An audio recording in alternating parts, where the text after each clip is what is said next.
Good morning friends. ഇന്നത്തെ വീഡിയോയിലേക്ക് എല്ലാവർക്കും സ്വാഗതം.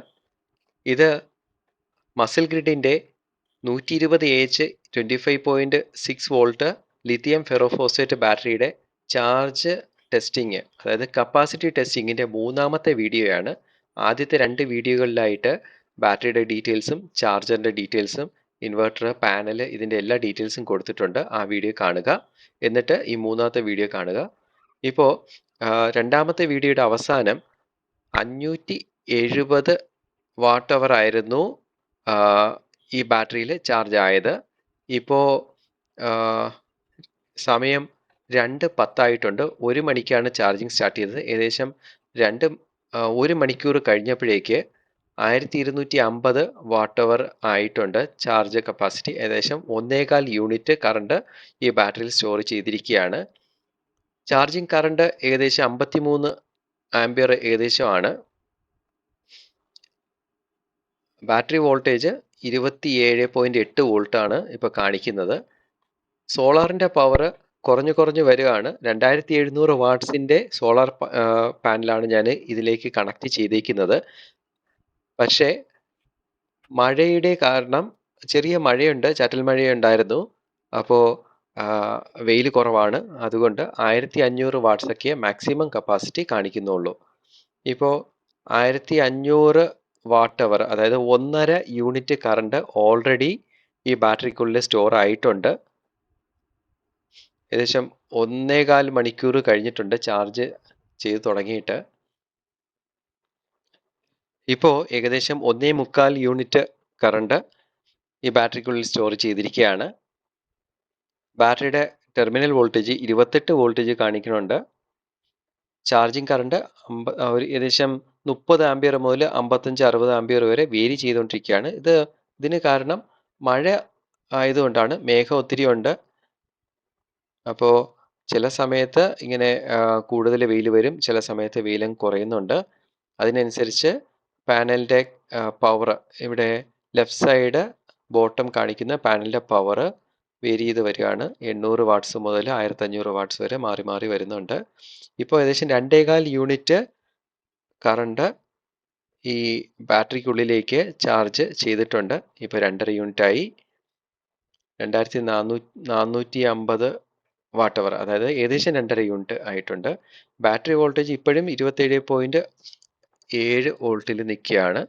ഇത് 28-29 ആകുമ്പോഴേക്ക് ബാറ്ററിയുടെ BMS കട്ടാവും.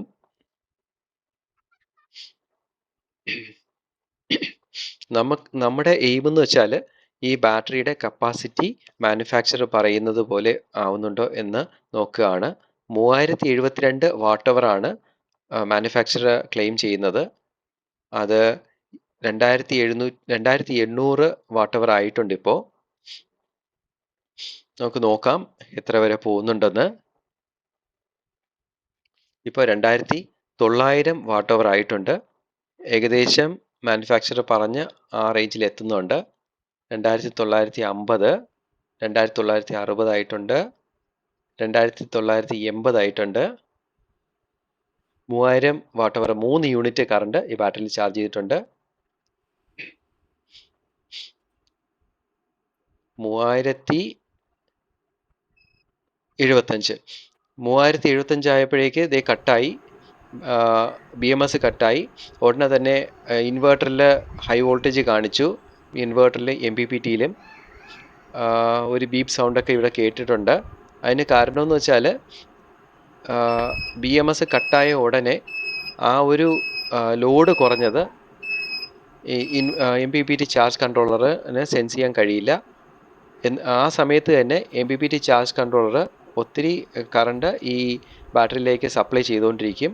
ആ കറണ്ട് ഇവിടെ റിസീവ് ചെയ്യാത്തത് കൊണ്ട് വോൾട്ടേജ് അങ്ങ് കൂടുകയാണ് ചെയ്യുന്നത്. ആ സ്പൈക്ക് ആയി കഴിയുമ്പോൾ തന്നെ ഉടനെ വീണ്ടും ഈ MPPT ചാർജ് കൺട്രോളർ സെൻസ് ചെയ്തിട്ട് വോൾട്ടേജ് കുറയ്ക്കും.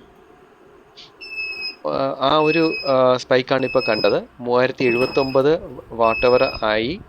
ഇവിടെ ചാർജിങ് ഒന്നും നടക്കുന്നില്ല, ഇപ്പോൾ കട്ടായിരിക്കുകയാണ്. കറണ്ടും പവറും എല്ലാം 0 കാണിക്കുകയാണ്. വോൾട്ടേജ് 28.4 വോൾട്ട് കാണിക്കുകയാണ്. 29 വോൾട്ട് പോയിട്ടില്ല. അതിനു മുമ്പ് തന്നെ ഈ BMS കട്ടായി. MPPT-യിൽ 3.4 യൂണിറ്റ് ആണ് ചാർജ് ചെയ്ത കറണ്ട് കാണിക്കുന്നത്, 3.4 യൂണിറ്റ്. പക്ഷേ നമുക്ക് ഈ ബാറ്ററിയിലേക്ക് വന്നിരിക്കുന്നത് ഈ എനർജി മീറ്ററിൽ കാണിക്കുന്നത് 3080 വാട്ട് അവർ ആണ്. അതായത് 3 യൂണിറ്റും 80 വാട്ട് അവറും, 3 യൂണിറ്റും കുറച്ചുകൂടെ. അതായത് മാനുഫാക്ചറർ പറഞ്ഞ 3072 വാട്ട് അവർ എന്ന സ്പെസിഫിക്കേഷൻ ഇവിടെ നമ്മൾ ടെസ്റ്റ് ചെയ്ത് പ്രൂവ് ചെയ്തേക്കുകയാണ്.